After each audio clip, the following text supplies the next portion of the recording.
Hello. Is there anybody out there? It is indeed. Welcome, everybody, to yet another fusion of GenX Wasteland and Aeon Byte.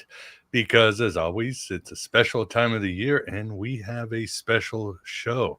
And regardless of what medium or how you're expecting this content to come out, my name is Miguel Connor and I am so happy to see you. I hope everybody's having a good holiday season. Merry Christmas and all that wonderful jazz. And today we have a very special show, a different show, an impromptu show, but it will cover the topics of what is going on in this year and what in the tarnation is going on in the spirit world. And as always, it is a honor and a pleasure when I am joined by the Skeptic Shaman, Rachel White. Rachel, how art thou? I'm okay. I think we've all been through a little bit of a war. We got our knocks this year. So I'm happy. There's ultimately a silver lining. And I'm glad when I saw what you titled this, I was like, can I swear on here?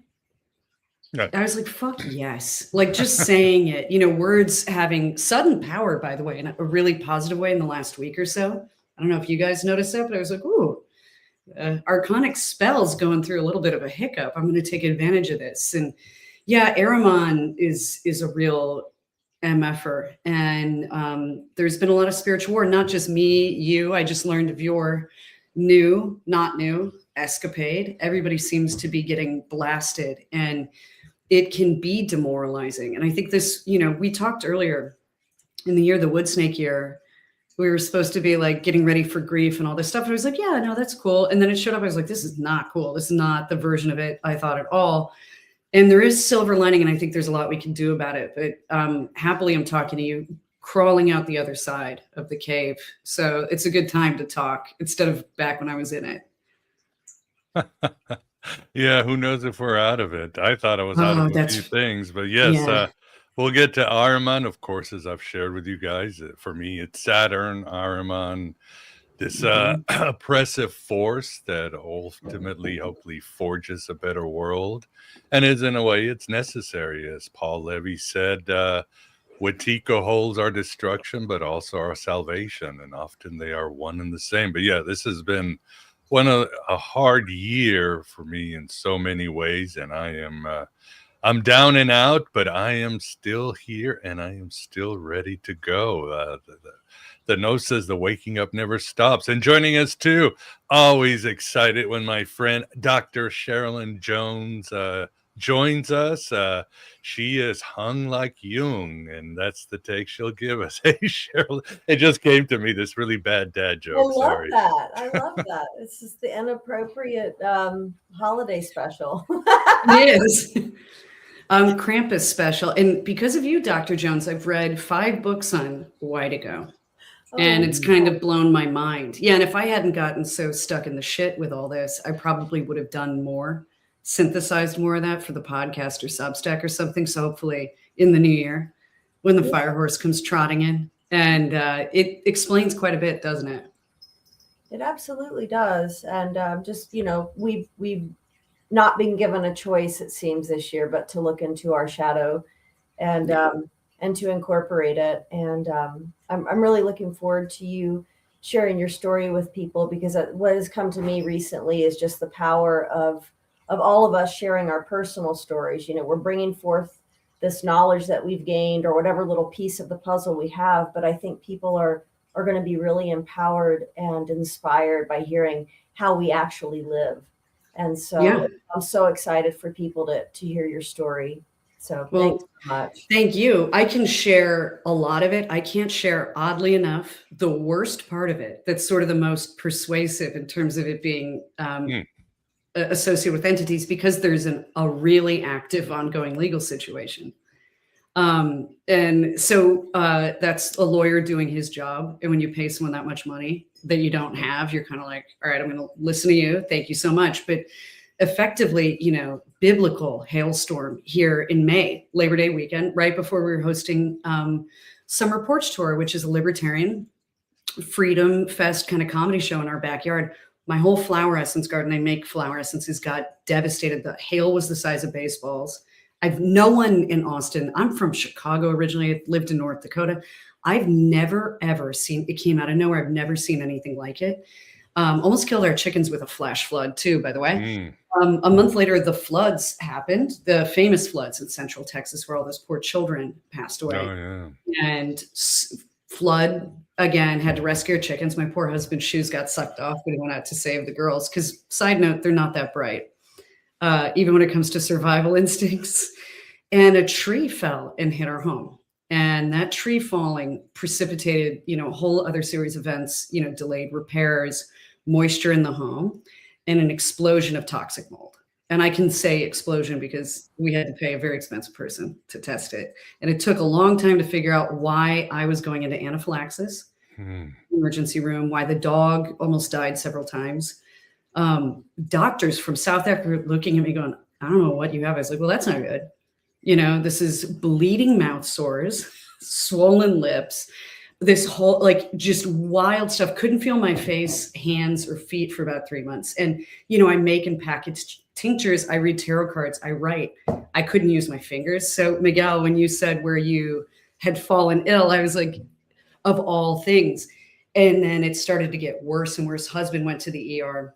And the worst, darkest part of it, I can't really share, but let's just say we weren't given a choice about whether or not we were going to spend all of our money and some we don't have on a lawyer because we weren't allowed out of a place that was poisoning us. They were fighting about it. Nothing's more Saturnalia and archonic than no to that. That's crazy. And it got me in a weird place because mold does that. I don't know if you've met anybody who has mold toxicity, but it changes your personality, makes you weird. I'm realizing now as I'm detoxing and working with doctors and homeopaths that I was really in thrall of something very dark there, not possession, but there was a compression. And every day I'm like, oh, the light looks different, almost like I'm moving through a film, or in Kabbalah, what they might call a klipa or something, right? And I had friends show up and help me because, of all things, American Express, I paid off my business line of credit all at once with them because I was like, oh, I can. They closed it the next day. They were like, thanks so much for paying that early. You don't get any business credit anymore. Nothing wrong had happened. Just if I gave you the list, it's almost humorous. And one of my friends, Amy, owns Puck Hockey, one day was like, let's do a collab together. She's got this great kind of streetwear line. They make hockey jerseys, do stuff for Rob Zombie and Metallic and everything. And for whatever reason, that project, because I was like, sure. You're at bottom. I was sleeping in a weird long stay motel. You know who lives in those places?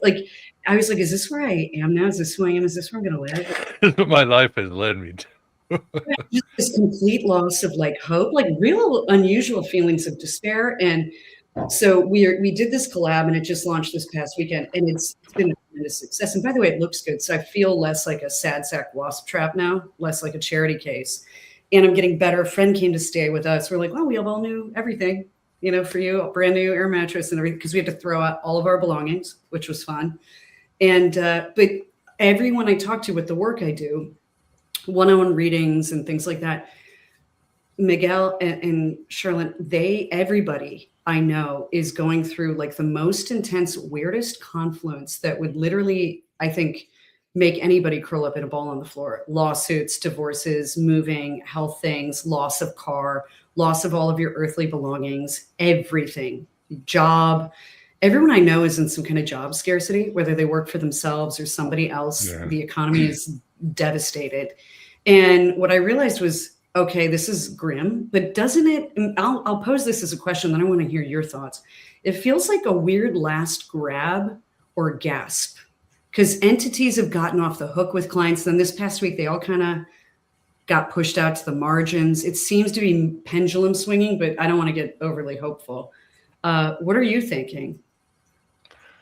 Oh man, I'm still putting the pieces together again. Like you, Saturn destroyed my health, my finances, everything's upside down. I am still on welfare, trying to crawl out of that one. Yeah, like you said, everything that could go wrong this year went wrong, and but I'm planning to don't call it a comeback. Yeah, call it a comeback, because It's, again, these are things we're supposed to go through sometimes. There is the great pruning. But as far as on a cosmic level, I still have to look at the year, at the astrologers and all that. But I do think there's an oppressive force. I mean, even the mold. I mean, I've had people like JC from Belfast Healing, and he does a lot of magic on mold. I've had past guests, and yeah, mold is an archonic form. It is a spiritual war against us, and I think somehow the mystics are being tested.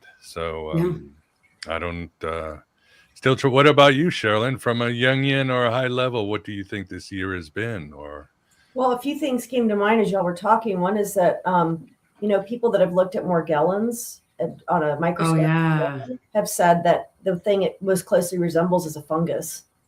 So this sort of, technology that's been, this archontic technology has been created to destroy our health actually looks like a fungus. And so I'm completely on board with an idea that this would be a life form that's not friendly to humans.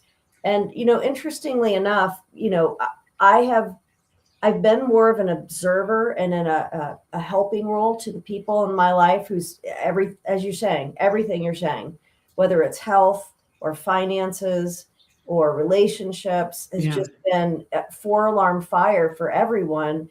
And I found myself more of in the helper role with people that I know and love, and which has its own, 4-alarm, because then you have to put your life in a different box, And Rachel, I'd love to, kind of look at your skills with the Taoist perspective and the Feng Shui perspective, because I feel like my year that most people are having this year was 2022, where lots of people died, everything turned upside. I mean, literally legal, financial, death, health, everything for me. I feel like my decks got cleared in 2022 in a crazy way. Yeah. It might have been a tiger year for me. I'm asking you this because I know it's your specialty. We don't need to go into my personal, but I think people can maybe look and say, where's that interaction for me of where I am personally and how wood snake. But what y'all are saying, I mean, Miguel, you, and then I have 2 other friends who are doing high level healing works. I think both of you might know who they are, but, almost died of a heart attack in the summer. Out of nowhere, developed ovarian cancer overnight, basically, I mean, and these are people who are, doing the work, right? And living incredibly healthy lives and doing the work. And it's an attack. This isn't, it feels like trying to take game pieces off a game board, not to get grandiose, because I'm not speaking just about myself. It's uncanny, the number of people, and it's not just a divorce. It's not just a move. It's not just a loss of a job. It's just not just a health crisis. It's all of these things turned up to an 11 all at once converging. And it feels like it was designed to get a lot of people to really permanently give up hope. Yeah. Because I think there are rules. Like, I think they can push you to an absolute limit, but you have to be the one to go, fine, I give up, kind of. So I was trying to be stubborn. I remember being like, stubbornness is a virtue. And then to your point about you were in the helping role, my silver lining for this is look for the helpers. And a lot of people that I thought were going to be helping me, and I don't mean like taking care of me, I mean literally calling me and asking me if I'm okay. Friends of mine from quite some time ago were unavailable, unable, right? And there's grief to that too. But then other good people stepped in and came into my field of vision, psychically and otherwise. And it's not just that they're helping me, it's symbiotic in a very balanced way that I like, because I'm very uncomfortable feeling like I'm a burden, or which you're not. I know they tell you that, but I'm just sensitive about it because I grew up poor. And that's been fantastic, is look for those people. How can I work with them? What can I do for them in the future? And getting excited about creating stuff. The thing we did with Puck Hockey, Amy and I both, it gave us a second wind when we were not expecting it, when we needed it. And we saw the mock-ups her team did. And I was like, is it cool? Or am I just like still in my crash out or something? And it was cool. And you're like, we can still make stuff. Like, nobody's making money. Nobody's thriving, but we, at least, the non-Whitego thing, the non-archonic or Tommy knocker thing, is we can actually make stuff. We don't just iterate on other people's stuff. We don't just parasitize on it anymore. And I really think the fire horse year coming it's going to be a blessing. I think it's going to go fast. I think it's not going to be a big group year. I think a lot of people are going to be doing their own thing and going quickly and making stuff. And I also wonder, I don't know, what do you guys think about all this happening as 3i Atlas is coming back? It's almost like something's upset that daddy's coming home or something. It does seem interesting to me that yeah, it seems like there's some extra spice that's been thrown in the mix. Yeah. Definitely there's an archontic clearing of the decks. Like, okay, who can we actually get out of here? Yeah. I think we can get her and him and maybe her. Let's throw everything we got at it. And at least if we. Oh yeah. I'm not wired for struggle at all. I'm very weak. I like nice things. I like calm. I hate sickness brings out the worst in me, not the best. Like, when I don't feel good, it's a production. And having worked my ass off the way I did with my business, and then to just feel like I got moved all the way back, and Miguel's nodding because I'm sure he knows that feeling. The beginning of the board game, I was like, F this, it's just, I'm not wired for this. Really. It's funny. People are like, you're so strong. I'm like, oh my God, no, all I do is bitch about it. But I will tell you, it's funny you bring up feng shui. A lot of people I know going through similar things. We all moved. I mean, people from all over the country and the world, we all moved in the same 20-day window, dramatically, unexpectedly, abruptly, kind of with a lot of anxiety and all of that. The homes we all moved to in feng shui are number 9 homes. All of us. I couldn't believe the math. Not one outlier. And 9 is large beginnings and endings, like big life cycle fulfillment in a home. And all of us had really robust in a Bagua map. So anyone listening to this or watching this, Google Bagua. It's front door orients you. That's your career, Bagua. To the right of that in the front of your home is going to be your helpful people, Bagua. All of us have robust, beautiful, special, helpful people, areas of the home. And so that's been an interesting thing too. I'll also say on the Morgellons, I went to see a homeopath referred by a client and friend who does Ayurveda. And this woman I could tell was a real witch.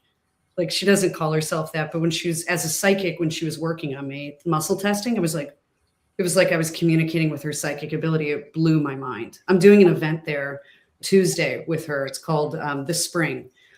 And we were talking, she goes, I can say this to you because you're weird. And I was like, go on. She goes, it's an entity and it's not just one, it's 3. And they're parasites, and it was shape-shifting and it was hiding from me. My husband was there and he grabbed my arm. He goes, this morning she said she feels, meaning me, that it's hiding from her. And I've expelled, when you get mold or whatever, Lyme disease, all these things, you get co-infections. I've expelled precisely 3 parasites as of today. It was number 3.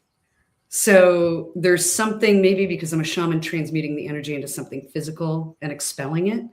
But I would say to anybody, if weird things are coming out of your body, I know it's gross, it's better out than in. And I think it's a part of this. And you guys talk to other cool, weird people. Has anyone talked to you about their implants leaving? Not these implants, but like implant, like nanotech or what. I've gotten a lot of people reaching out saying these things are coming out of me. Yeah.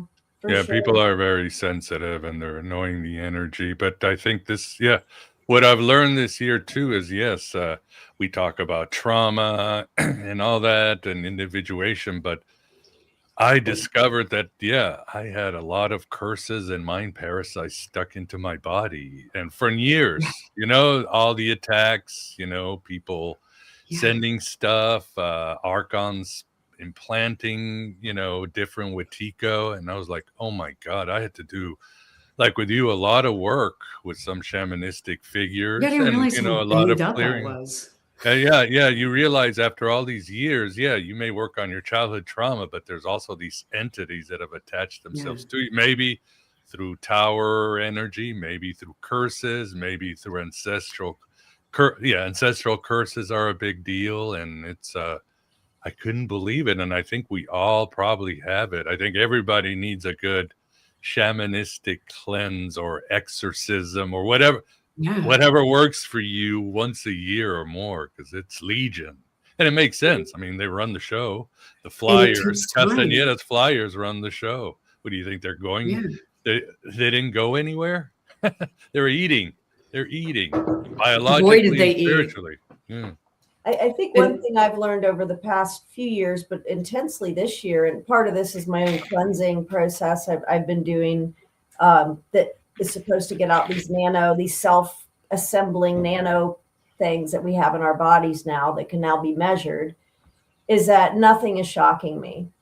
These weird health symptoms, these weird, just as a personal story for me, a few weeks ago, I had basically overnight something the size of a marble and as hard as a marble come up overnight in my neck. And then it just crystals started coming out, and it dissipated over the course of about a week. But I thought, you know what, as you said, better out than in. I don't know what this is. I'm not going to panic. I'm not going to go to a doctor because they're going to tell me I'm crazy and I've, got delusional parasitosis, or they're going to try to tell me I've got cancer, but I mean, just that level of insanity where it's like, oh, okay, entity outcoming, like get out of its way. But it's, as you said, I've been hearing this from so many people, that it's, I don't know. I mean, I think we're entering another level of what we see as reality, and having to, this process is stripping us all down, in the most fundamental way. And I'm so glad you brought up Castaneda, because that's what I keep thinking about, is not the parable, but when he tells Don Juan about this idea of the petty tyrant, right? Which is usually just one figure that has authority over you in your life. You can't change him. You cannot make it better. You don't know when it's going to end. And the only thing you can do is change yourself internally. There's nothing you can do to change this situation. But what it does is it puts you in that crucible and it transforms your character. So the petty tyrants that we've had in our lives, we can thank them because it transformed our character. Now it feels like these external events are the petty tyrant. It's just sort of like. Well, and then they're connected to people. It's interesting. I have a literal petty tyrant, in my opinion. Say you have to do that for legal reasons, involved in my situation. And I was just talking about him and his company with my husband at dinner, early dinner, late lunch, right before this other medical event, which, by the way, I felt great, but I was like, holy Moses, here we go. And I don't think it's disconnected from what we said. So the other silver lining, or maybe pro tip that I've been collecting from other people, is saying things out loud as of the last 7-8 days feels really effective and powerful. So whether it's a marble in the neck, jaw infection, or what, and I know I roll my eyes at the manifestation people too. I do, because they sell nonsense and they take your money. Or in the words of L. Ron Hubbard, they sell a piece of clear blue sky, right? But something's happening when you say it with conviction and with feeling, and you really connect to the feeling. And I said, I want them to feel some of what we've had to go through, the crucible, truly, of like, uncle, I'm out, stop hitting me, stop doing this. I have nothing else to give, bringing me to my lowest, not as a revenge thing, but just as a, this is what we went through kind of thing. And I said it to him, and right then, Parasite wants to leave. It was uncanny. And I was like, that's interesting. So I think we're out of survive and be stubborn. And we're moving into within reason and legality and appropriateness. And I mean legality magically too. Don't do anything that's going to come back on you negatively 3 times. Right. But I'm not going to, it's war mode now a little bit. F you, I'm not dead. Should have killed me. You didn't. And now you have to deal with me. Kind of the John Wick phase of this movie, maybe. Don't you feel like too, Rachel, get your feedback on this, exactly to your point, that now, having gone through what you've gone through, when you go through such a harrowing experience, everyone shows their true colors, and now everyone's picked a side.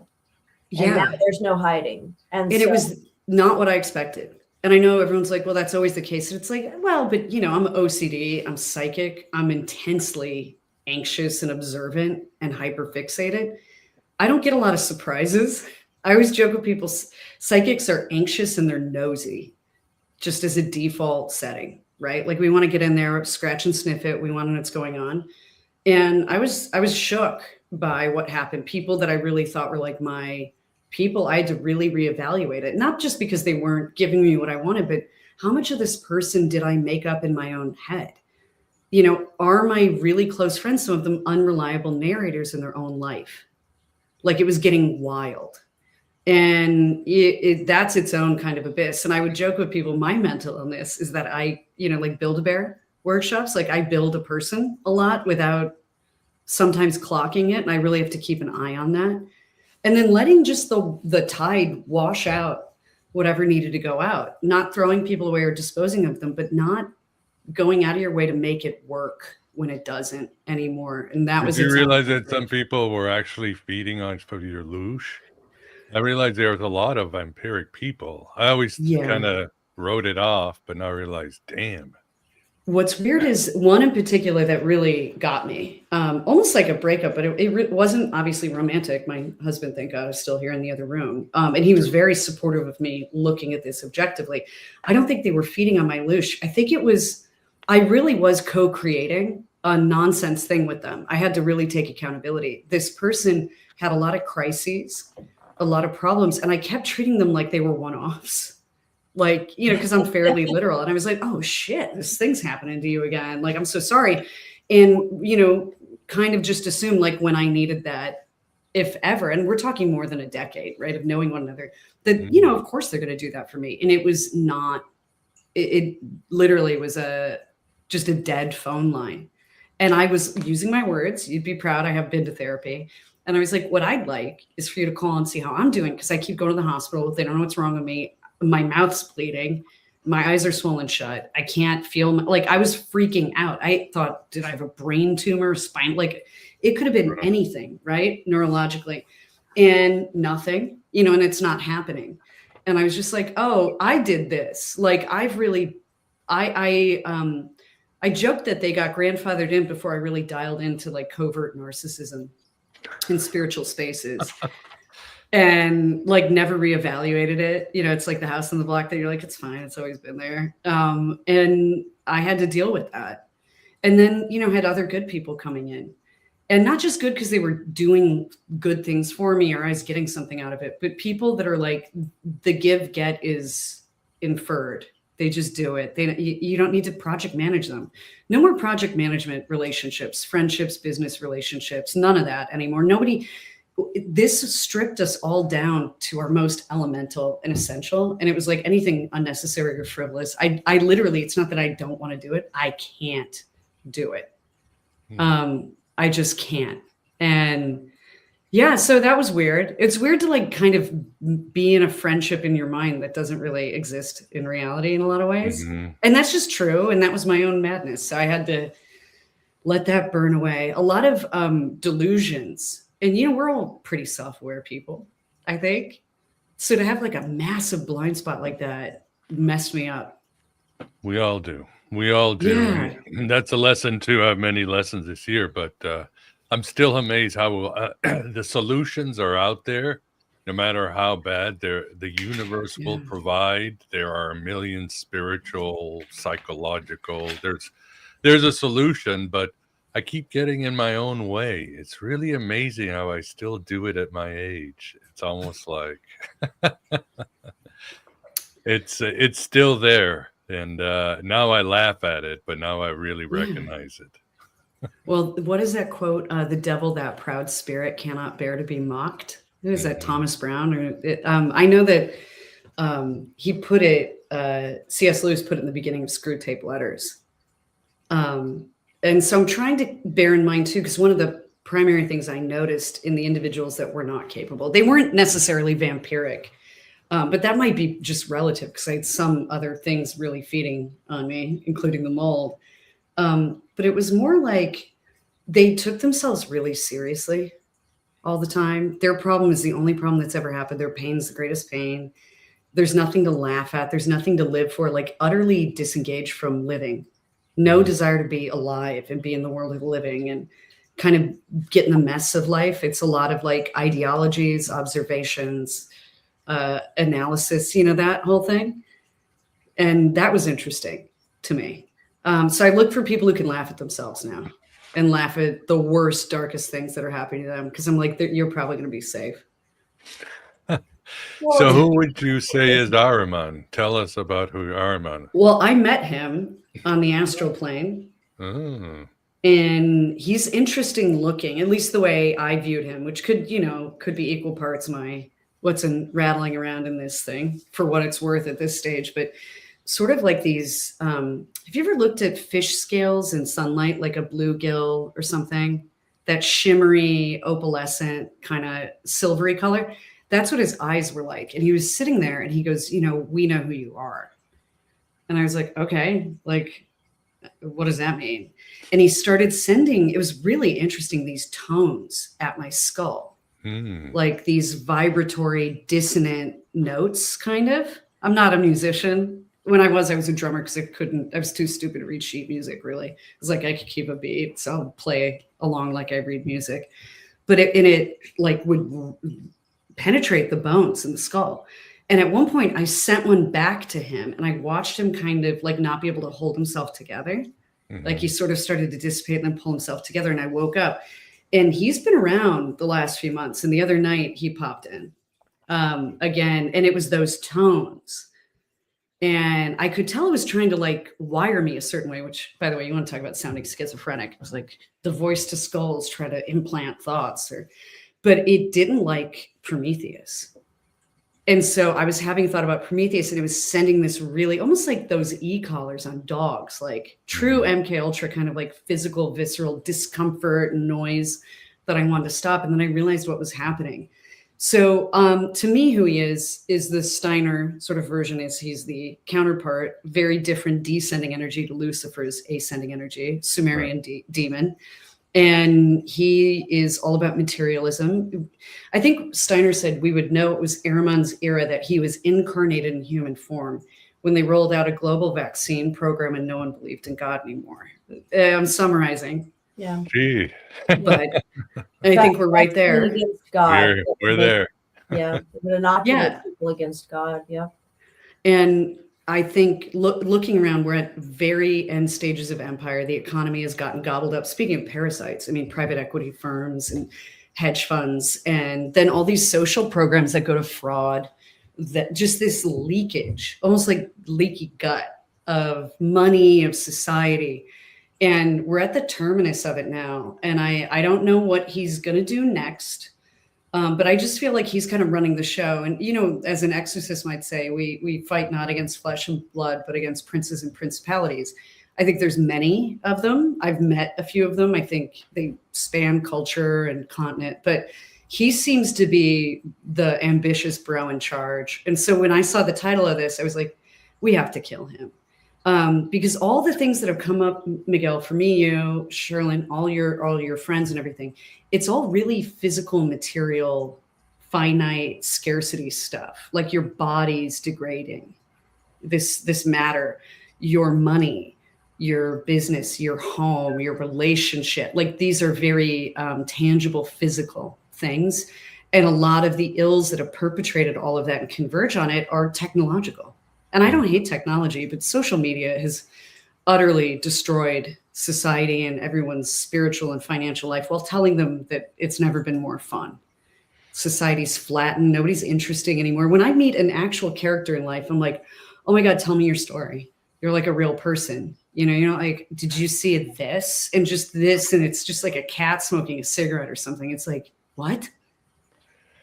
Like I'm standing right. Can we talk, please? There's some weird shit going on with all that.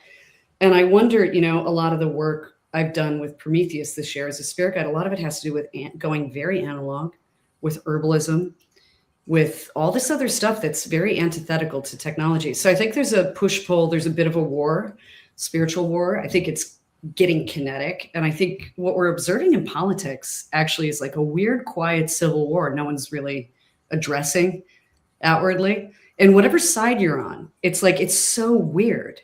How can you not think that there's some weird covert fourth, fifth generational kind of war happening? I think what we're experiencing is all downstream of that. Well said. Well, absolutely. I just quoted that today, Rachel, that, we fight not against flesh and blood and the prince and power of the air. And it's just trapped, it's, and as you said, we're being stripped away of this. They're attacking the material, and it's almost as if, as you're saying, about the tech and social media ruining society. It's almost as if I don't see those people anymore, or they don't see me. Like I don't have any. They're plugged into a different system. They are. I can't. And it makes the people, as you said, that are characters or real, so much more real. And it lends itself to what I was saying before of, it seems to me, it feels like everyone's picked a lane. Like I look in your eyes, and you're either, you've got something in there or you don't. And I know it like that. And I'm not interested in you.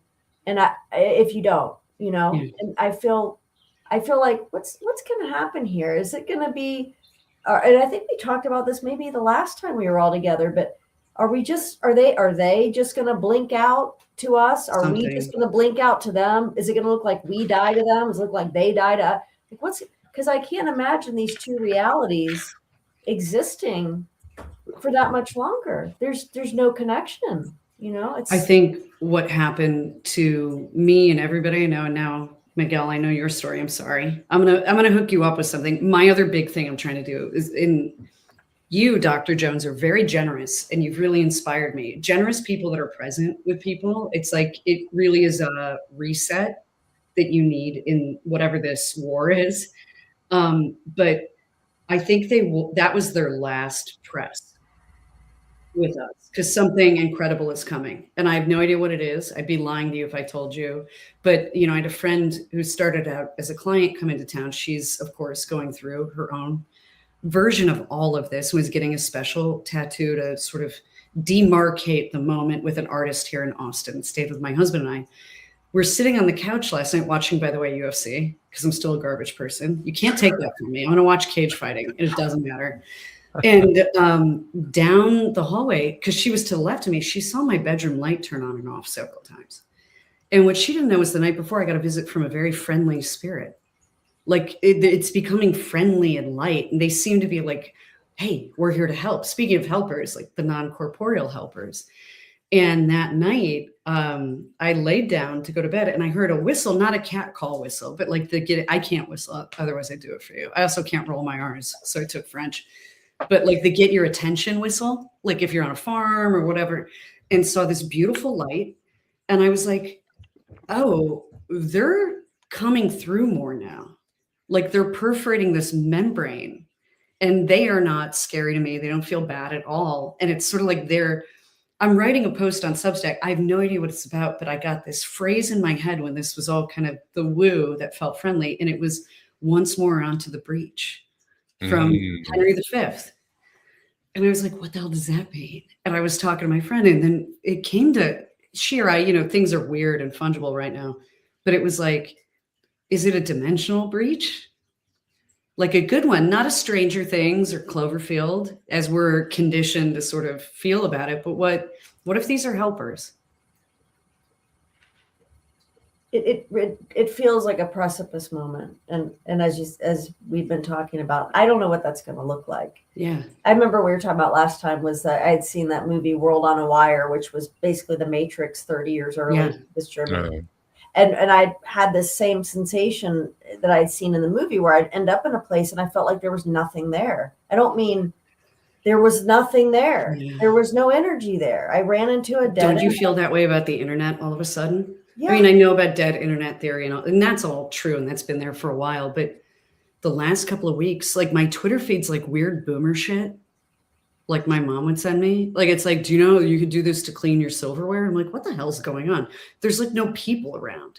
And I keep resetting algorithms and re-looking at things, and it feels like hollow, to your point. Like, I think it might have started.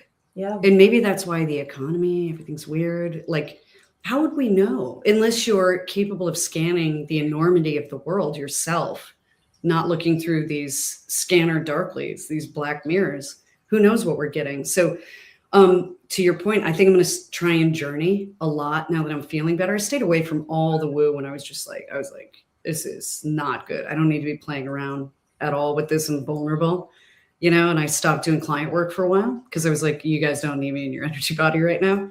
But I'm going to journey on it, see what I can see if I can even do like some hardcore bilocation shifting and get like, Bran in Game of Thrones got in the crows, the ravens, and could fly and look, see if I could get a look-see somewhere on the astral. I'll report back to you guys. But, I just 2 days ago, when I heard Once More Onto the Breach, and I was just like, oh, it's the worst of this is over for everybody now. And now we just have to push with this positive pendulum energy. Just in time for World War III. That's where we're Do you think it's going to happen like in army format? I don't know. I have no insight on it because I've been so navel gazing with my own chaos. The term World War doesn't even make sense. Like, yeah, you know what I mean? Yeah. So, but yeah, something is there. God, you're so smart, and you use words like terminus and fungible. So jealous. Jealous. Can I tell you? I'm a mimic. I really am. And if I don't understand the word, I ask people. I do. I go, what does that word mean? Like a child would. And people are like, oh, that's such a good thing you do. I was like, oh, it's not on purpose. I'm unaware of how people see me at all times. And the other thing is when you hang out with spirit guides, they'll say words to you. Even a mediumship session with a client, Miguel, I have to Google stuff. I'm like, what the hell was that word? Because you're just encountering these different things that are smart and speak differently from you. They're from different eras or cultures, and you have no idea. But I'm eager to synthesize some of this, but also like get back into living. Remember when things were kind of fun not that long ago? Like 5 years ago, 6 years ago, 7 years ago, when you could work and then like you had free time and everything wasn't always a giant crisis or emergency. What if that's like right on the other side of this? I don't want to go back to 2019. God. Was that so delusional? Everybody was. I was intensely ignorant. At least now people, you know what I mean? More and asking questions and searching. And when you search and you ask questions and you question and you try to look behind the veil, of course, there's going to be a lot of pain, a lot of pushback, and there's going to be a lot of damage just the way it is. I mean, inner work or outer work, breaking down the matrix, is painful. It should be, because it definitely is. But there also are moments of, we have been in one continual crisis. Oh yeah, the past 5 years, almost 6 years now. Yeah, and to move into a place where, as you're saying, to me, it's that this system is just continuing to bifurcate in ways that I think are going to get more and more breathtaking. And I can definitely foresee physical conflict, but I'm not worried about that, because it feels to me as if the network of people with whom I am associated, that it's not as if, that we're not going to be touched by that at all, but that we're somehow building a different system for ourselves. Yeah. And Jung foresaw, for somebody who foresaw 2 world wars, he foresaw a 3rd world war. So I'm gonna put some stock in that. And it was actually suppressed, by his family. This dream that he had right before he died. That's weird. He got real fun right before he died. Yeah. I mean that, by the way, the things he wrote, I was like, this is channeled messages from spirit. This isn't his old work. Yeah. And it was very much concealed. And honestly, in the past 90 days, I've learned things about Jung I never knew until recently, because I was reading the work of Peter Kingsley, and because he knows Latin and Greek and German and French and Italian, and he's gone to all these archives. Oh, so he's a dummy. Right. Yeah. But he can actually read what Jung wrote and what others wrote about him in the original language, and not how it's been mistranslated or suppressed.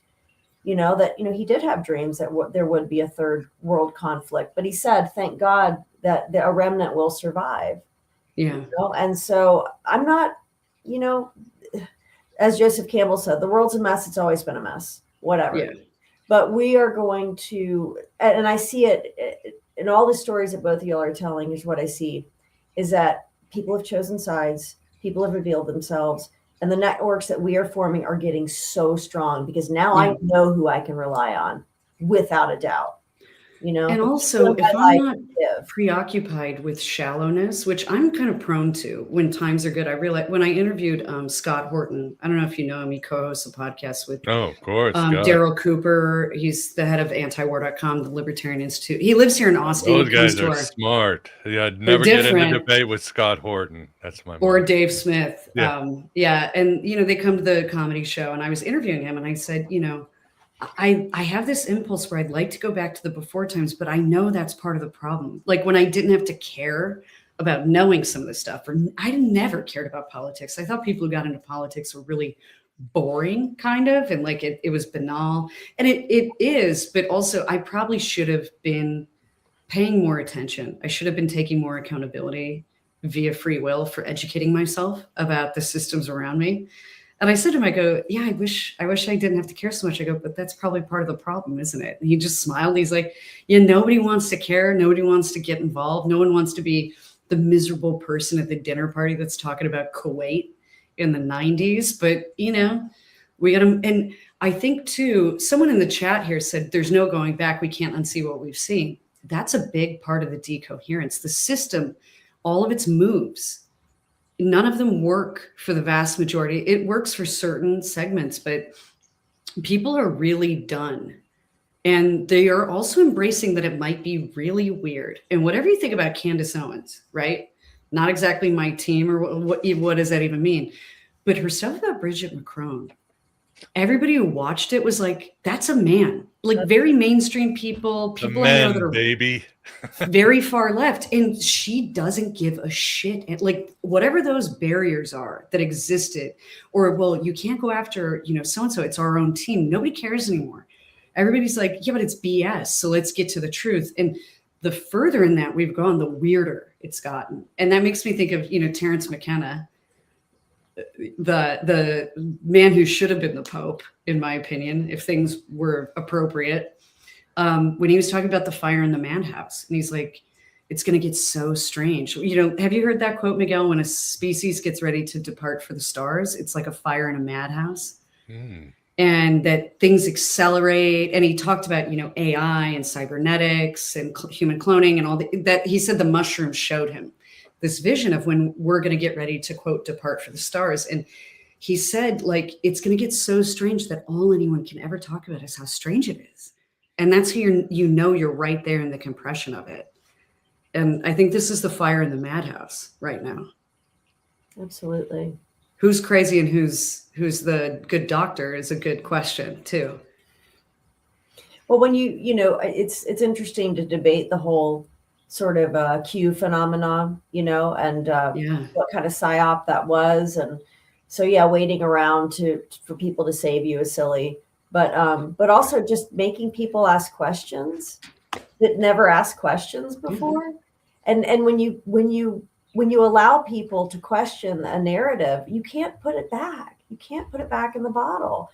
We can't have a Trump and then say, okay, now you're just going to believe everything. It's not how this works. No. And we saw that with Epstein files, and Trump was like, guys, it's a Democrat hoax. And everyone's like, shut up, disclose them. Like his team. Yeah. No one was having it. Yeah. And the other thing, it's funny. I can't believe I'm quoting her again, but I am. Here we are. That's how strange it is. Fire in the madhouse. Candace Owens talking about, Netanyahu and Israel. And she goes, we were told every day, pay attention, pay attention, pay attention. She goes, well, unfortunately, we paid attention. Like we read history books, we listened to Martyr Made, we connected with people in the region, we did our own interviews, and guess what? We've noticed we're paying attention, and you don't like it though. And there's this idea of you can't get it back in the jar. Someone in the chat just wrote they're watching Dark City right now. I've recommended that movie to about 10 people in the last couple of weeks. I said, you want to see something that's kind of like better than The Matrix and creepier, and also the time. Have you guys been experiencing weird time stuff? Not really significantly weird time stuff. It is not working the same way that it did. We talked about this last time too. Time, the moon. I saw the moon yesterday, almost to where the houses was the morning time. And then when I took my son to school, it was up too much further and I was like, no, the moon doesn't go backwards. A month ago, my husband and I noticed the same phenomenon in the afternoon. And I was like, it was so intense. And I'm not an astrologer that I had to know what direction it was. He helped me look it up. I was like, this doesn't make any sense. This is stupid. It doesn't belong there. And it almost felt like the sky's fake. Mm-hmm. Like not just the moon, but is it a giant LED screen? And trust me, I'm not a flat earther, guys. It's okay. But I am questioning the nature of my reality. And it felt like the sky's been broken all year. It's been weird. Weather's been weird. Everything's fake, even though its consequences are rather real. Like that hailstorm was nuts. I've never seen anything like it. There's no way that wasn't geoengineering. And it killed all those kids, I think. Well, and to your point there about not being able to put toothpaste back in the bottle and everybody questioning, when you have people like Dean Wingington, the godfather of the whole chemtrail investigation, geoengineering movement, being asked by North Carolina state senators to come and brief them. Yeah. I mean, it's done. We're done. I mean, Florida passed a law, no geoengineering, and people are sending videos to the governor going, hey, it's still happening. We passed a law. So proving to you, your government isn't in charge.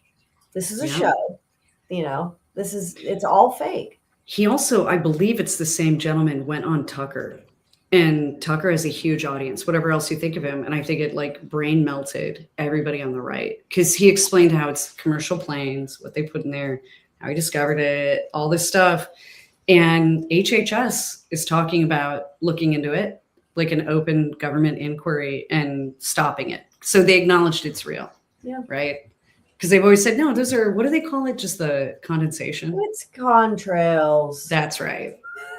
And it's like, okay, well, I'm not stupid. Yeah. The theme of this whole year is like, hey, shut up. And it's like, no, I think you're trying to kill me. And I dealt with that in my actual human scaled life with someone's like, it's fine. I was like, it's definitely not fine. You don't go to the emergency room and then get a mold test that has 300,000 spores in one corner of the room, almost. Good that's not, it's not nothing. And so there's a lot of that, what do they call that narcissistic abuse talk? DARVO, deny, attack, reverse, victim, and offender. And if you've survived with any of your sanity intact, guys, you nailed it. Oh yeah, and Dr. Sleep. I've been thinking a lot about Dr. Sleep. I don't know who that is in the chat. I apologize. But and I had to explain to a friend, the term The Shining refers to their light as psychics, their energy that these vampires want to drain. And that's really what The Shining's about. She was like, you're rocking my world right now. Yeah. He put the whole equation in there, that they suck it out of children, right? They feed on children. That's what they do. And again, none of this is going back in the tube, and everyone is questioning. And now, but to tear down is much easier than to rebuild. And we have a many generational project ahead of us, which is wonderful. Okay, that's why we're here. And but it feels as if that there's been a point crossed where, we've stripped down. Basically, unless all of us are just going to get killed off tomorrow, then we've shifted phases here, and we're going to do the next thing. And the Ahriman folks are going to do whatever it is, learn how to polish their silverware better, as you said. Did you see the Palantir CEO yacked out of his mind on stage? Did you see that, Miguel? I was like, holy shit. No. I grew up with people on cocaine. I've never seen anything like that in my life. Wow, really? Oh, yeah. I'll have to check that out. That's amazing. Not even I think walls are closing in. And there's a whole AI and Palantir. In my opinion, I think there's a huge bubble. I think they know it's a bubble. It's all a fugazi. They have, their evil tools or whatever, but they don't have the infrastructure, anything they say they have. I really just don't believe that.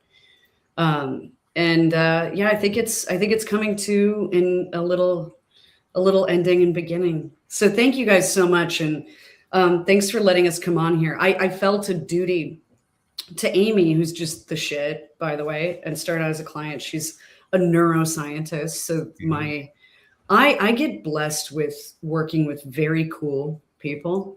And she's one of them. And just this thing she did where it was like, who can I talk to about it? Who likes, cool band stuff that's made by humans here in this country. And also just trying to pay some of this energy forward. You guys are going to get things from me. I'm going to sit down this week and send thank yous to people and just send energy, handwrite some stuff, send things, keep the vibe moving, and hopefully next year I can be a helper and not a cripple.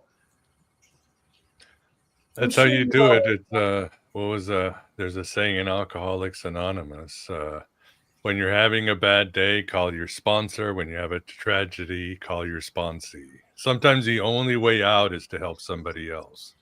Whether, everything's falling apart, let me go to work at a soup kitchen and see how, what suffering is, let me go take a trip down to Gaza.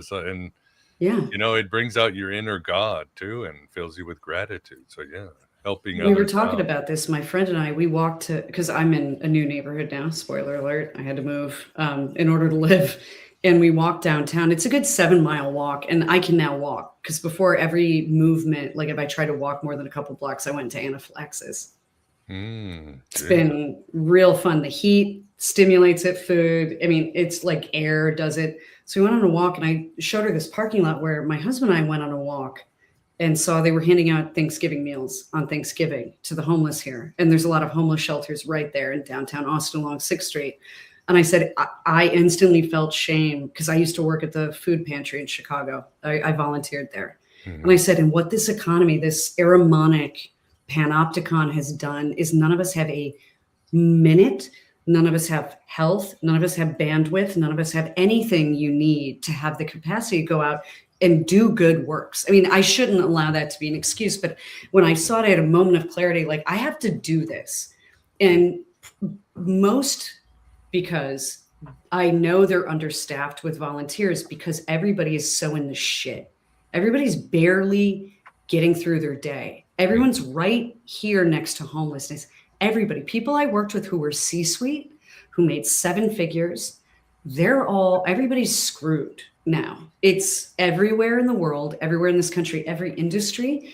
It doesn't matter. And these people are not making like these horrific missteps with their money or their life. It's coming down on them. And I thought what we need to all, in the middle of this maelstrom go, listen, as long as I'm breathing air, I'm not dying today. So I'm going to walk away and I'm going to go volunteer, whether it's with a human in my life that I know, without the structure, or serving meals to people who, to your point, they're way worse off. They just are. And reconnecting with that. It's been weird. Everybody's living in a fish tank now. Very true. Yeah. And let me pull this up. This is the fundraiser, and I have it on the show notes too, whether you're watching it on YouTube, Rumble, or watching the replay on any of the podcast providers. It's puckhcky.com. Again, on the show notes. Tell us again what it is. So we made merch inspired by art from the Totem Tarot deck, which hilariously, the day of the photo shoot for the merch, we sold out the deck. So the synchronicities have been wild. And I had friends over for Friendsgiving, and some of them had quite famously through a documentary, lived through a cult. And so the whole conversation was about freedom and trying to overcome all this stuff. And so what Amy did is she's not making any money, her company. So they're just covering their costs. Everything's a pre-order. They're just going to make stuff. And she makes gothed out band merch for like metal bands and industrial bands. And she even did a collection with Snoop and got to meet him. So there are the rap outliers and things like that. But the aesthetic is cool. And she and I both kind of fell in love with our businesses a little bit in the process, which we weren't expecting. Because I thought, she's just throwing me a bone because I'm sad right now. Like objectively, I make people sad, my story. And it turned out to be fun. So if you go there, you purchase it, there's 4 tiers of support. And that's just the fundraiser if you want this merch. So it's below market prices. It's like wholesale, basically, with our art. If you're interested in stuff like that, like we made a hockey jersey of the Amun-Ra sun card. All right. And the back of it says totem number 13. Like there's really cool, actually here, I keep it in here because it gets cold in here sometimes. A tie-dye hoodie with the Earl King, who's a pagan god.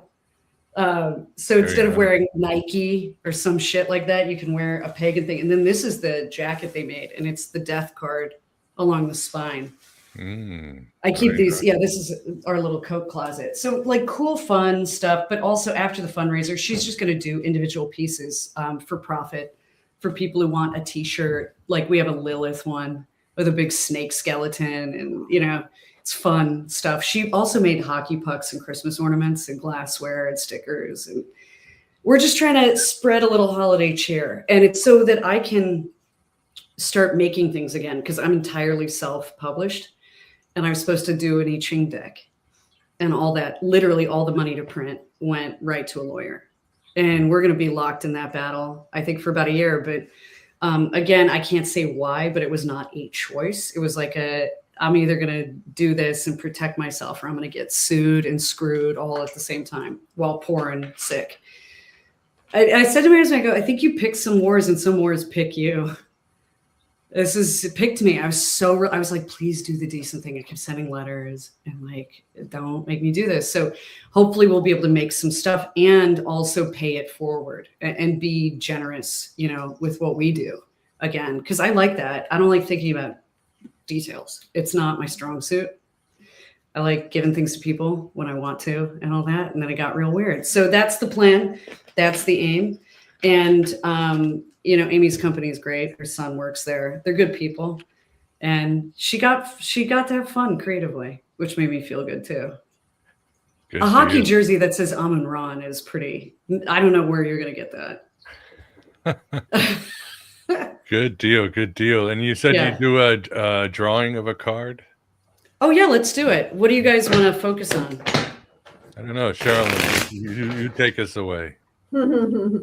Well, I'm just thinking about, as you're talking, it keeps coming to mind, and Miguel, riffing on what you said about, as the Dalai Lama said, if you're hurting, help, right? Yeah. That's what you do. And I really feel like, it's not just a platitude of, what doesn't kill you makes you stronger. And, it'll make you a better person. And it's not really. There's something great right on the other side of this. It's Yeah. like, well, I'm not on the other side of it. Yeah. So, it's not necessarily time for the 40,000 foot view, but I really do believe that you sharing your story is going to inspire people, because so many people are living through their own private hell right now. And they don't. My clients have internalized this. They think they're deficient. Yeah. That's why I wanted to be out loud. And also, for the record, I've never received help in my life. You want to talk about shadow work? Yeah. That effed me up a lot. And I wanted to talk about that because I'm like, just ask for help, because I might be able to help you, or I might know someone who can. You never know. Like, we can connect people. Your needs might be different from mine or the people I know, and we can help each other. And I asked how we can help. And the 10 of Trees card in the deck is the 10 of Wands card. And it's burdens. The engines of creation grind to a halt because they're not getting fuel. So taking off our burdens, letting go of things that we don't need to be doing, that we're doing out of habit, that are not essential right now. Not even saying no, just not doing stuff that doesn't call to us. Getting rid maybe of some people or dynamics in our life, professional and personal, that are not fueling us, where we are, the mule carrying the cart, letting that go. This is, by the way, a card of energetic vampires as well. So taking care of our energy body. If you believe in, herbalism, red yarrow, white yarrow is really good for this. As a tea or whatever, it just seems like energy vampires can't quite get a hold of you as much. And then also just helping people with their burden. That's it. What Amy did for me was more a mental relief, because it gave me a thing that I could focus on that was creative, but it didn't require a bunch of work from me either, and like, it just felt like someone took a weight off. And maybe too, because we've all been running with a weighted vest on all year. Next year, it's going to feel like just, we can go. We're super athletes now. So I would say just set down anything. Don't leave claw marks in anything that you don't need or that's cooperating. Let it go. And then with others, see what you can do in a way. I think you'll know when it feels good.